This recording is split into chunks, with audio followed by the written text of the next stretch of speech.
ওকে বড়রা কিন্তু চলে এসেছে উইথ বরযাত্রী। আর আমাদের বৌদিরা রেডি তো? আচ্ছা রেডি না থাকলে খবর পাঠানো হোক যারা তাড়াতাড়ি রেডি হয়ে চলে আসে। আমরা মানে স্পেশালি বরপক্ষ কিন্তু আজকে বেশিক্ষণ ওয়েট করতে পারবে না, তাই তো? না না, কোনো ওয়েট করতে হবে না, 3 কন্যে রেডি আছে। আচ্ছা তোমরা একটু বসো, আমি ভিতর থেকে আসছি, একটু বসো দাঁড়াও। দিদি কুনাল জিনিস বলি, পাল্টিবাজিটা কিন্তু এদের থেকে শিখতে হবে। কেন বুঝতে পারছিস না? বিয়ের পরে তো টাকাটা আদায় করতে হবে, এখন থেকে মাস্কা লাগাচ্ছে। আরে ইগনোর কর। কি তার মানে তুই বলছিস আমরা আর আমাদের বোনেদের চিনি না, তাই তো? এই তোমরা কারা গো? তোমরা কি তোমাদের ইনভাইট করা হয়েছে? এই যাও ওদিকে যাও, ওদিকে যাও। আচ্ছা ঠিক আছে, ইনভাইট নেই। চিনবে না। এই মুহূর্ত থেকে আমরা কোণে পক্ষ হলাম। চলো চলো। ও মা কি কিউট, বলেছিলাম এরা পাল্টিবাজ। দেখ এরা বললে পাল্টিবাজ যাদের বলছো, হ্যাঁ আমাদেরকে মান সম্মান আছে। ছুটি ঝামেলাটাটি সব পরে হবে, আপাতত বিয়ে করতে এসছো, বিয়েতে ফোকাস করো। দিদি দিদি আমি বলছি কি ভিতরে বসার ব্যবস্থা করেছি, এখানে তো খুব গরম, চলো সব ভিতরে গিয়ে বসি। একদম একদম এসো এসো। আমরা এখানেই থাকবো। হ্যাঁ কারণ টেকনিক্যালি আমরা তো কোণে পক্ষ, তাই তোদের দিকে না নজর রাখতে হবে যাতে ভিতরে বেশি উকি ঝুঁকি না। কি আছে দাদা, আপনি ভিতরে বসার ব্যবস্থা করেছেন? সবাই আমরা ভিতরে গিয়ে চলো চলো চলো সবাই চলো। আসুন আসুন আসুন আসুন আসুন।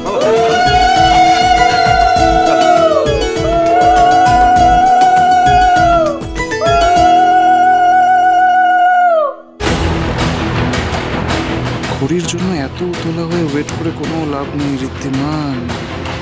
আজ তোর মান সম্মান সব যাবে। আজ খড়ি হয় বাইরেই আসবে না, আর এলে সোজা তোর মুখের উপর বলে দেবে এই বিয়েটাও করবে না। আর আমি তো শুধু সেই মজাটা দেখবো বলেই সব কাজ ফেলে রেখে চলে এসেছি। বলছি খড়ি কোথায় জানেন? ওরা 3 বোন তো ঘরেই আছে, পেখম ওদেরকে নিয়ে আসবে এক্ষুনি। আচ্ছা বিয়ের আগে কোনোভাবে চান্স পাবো বলে তো মনে হয় না। না, আমাকে পরেই একবার খড়ির সাথে কথা বলতে হবে।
আমি যা করতে চলেছি সেটা আপনার সামনে দাঁড়িয়ে মুখোমুখি বলার মতন সাহস বা সামর্থ্য কোনোটাই আমার নেই। তবুও এটুকু লিখে না গেলে হয়তো আপনাকে একেবারে অন্ধকারে ছেড়ে যাওয়া হবে। পারলে আমাকে ক্ষমা করে দেবেন। আজ আমি এই বিয়ে ছেড়ে আপনাকে ছেড়ে অনেক দূরে চলে যাচ্ছি, কারণ খড়ি বেঁচে থাকতে কিছুতেই আপনাকে কষ্ট পেতে দেখতে পারবে না। আপনি এতগুলো দিন ধরে আমাকে অনেক ভালোবাসেন, অনেক সম্মান দিয়েছেন, কিন্তু আমি আপনার জন্য তার সিকিভাগও করতে পারলাম না। আজ আমি হেরে গেলাম। আপনি, দাদু, ঠাম্মি, মা সবাই আমার কাছে একটা সামান্য আবদার করেছিলেন, আর সেটাও রাখার ক্ষমতা হলো না আমার। তাই আজ সব কিছু ছেড়ে, আপনাদের সবাইকে ছেড়ে আমি চলে যাচ্ছি। আমি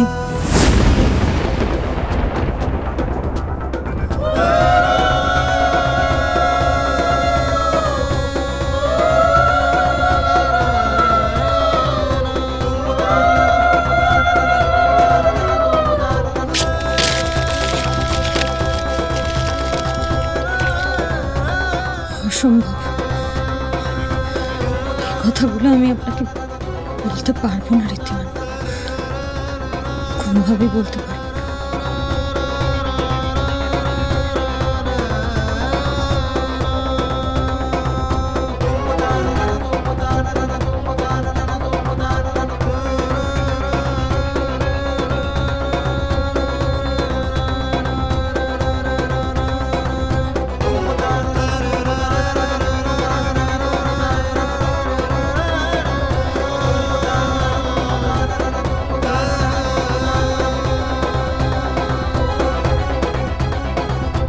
এবার কোনেদেরকে নিয়ে আসো। হ্যাঁ হ্যাঁ, শিলা তুমি একটু কোনেদেরকে নিয়ে এসো না, যাও।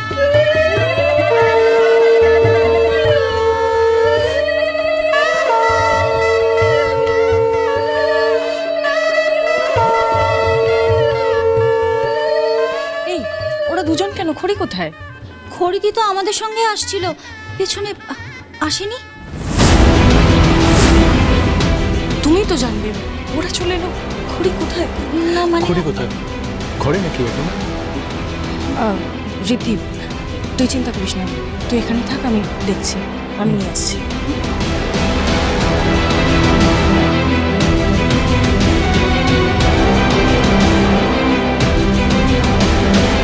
খড়ি,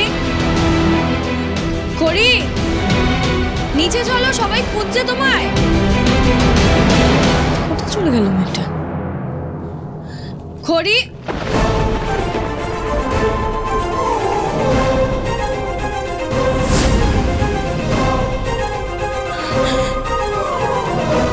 খড়ি,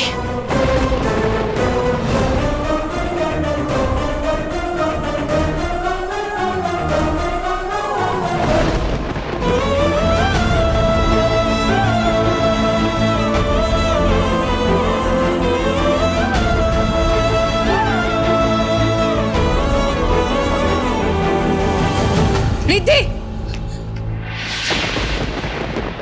খড়ি ঘরে নেই।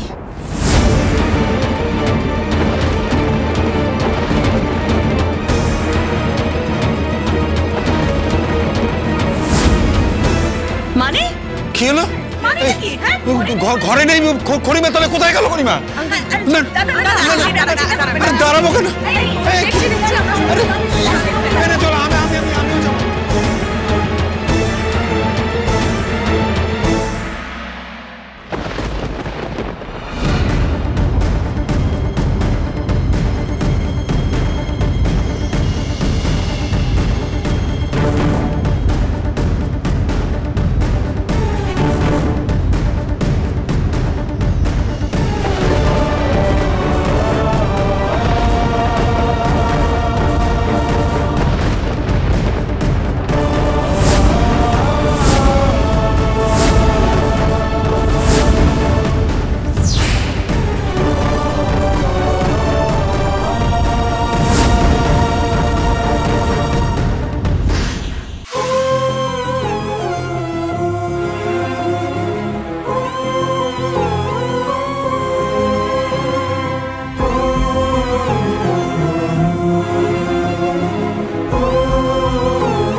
জন্য গাছ ছড়া বেঁধেছে আপনার সাথে, আমি আপনাকে ছাড়া কোথাও যাবো না।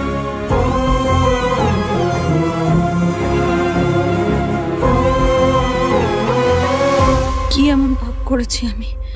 তাহলে তাহলে এরকম একটা শাস্তি আমাকে কেন পেতে হচ্ছে? যে মানুষটাকে আমি সবচেয়ে বেশি ভালোবাসি, যাকে ছেড়ে থাকার কথা আমি ভাবতেও পারি না, আজ তাকেই ছেড়ে চলে যেতে হচ্ছে। জানেন তো, আমার না মনে হচ্ছে যে একটা কোনো গুড নিউজ আসতে চলেছে, আর সেটা যদি হয় না তাহলে যে আমি আনন্দে কি করবো আমি নিজেই বুঝতে পারছি। ঠিক আছে ঠিক আছে, না করি, দুর্বল হলে চলবে না। ঋদ্ধিমান বাবুর ভালোর জন্যই ওনার জীবন থেকে আমার সরে দাঁড়াতে হবে। কি জানি, হয়তো এটাই আমার ভালোবাসার পরীক্ষা, জানি না। হয়তো ওনার জীবন থেকে আমি সরে গেলে ওনার সমস্ত বিপদ কেটে যাবে। আমি যদি ঋদ্ধিমান বাবুর শক্তি হই, ওনার দুর্বলতাও তো আমি। ওনার বিপদ কাটানোর উপায় আমার কাছে ছিল, কিন্তু আমি তো সেটা ওনাকে দিতে পারছি না। তাই ঋদ্ধিমান বাবুর ব্যাপারে আর কোনো রিস্ক আমি নিতে পারবো না।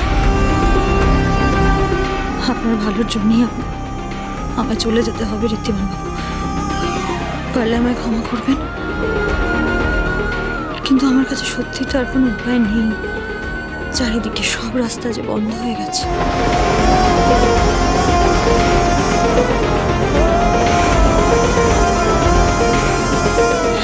আচ্ছা আচ্ছা শুনুন না আঙ্কেল, আপনি প্লিজ টেনশন করবেন না, আমি দেখছি বাড়ির আর যদি কোথাও থাকে।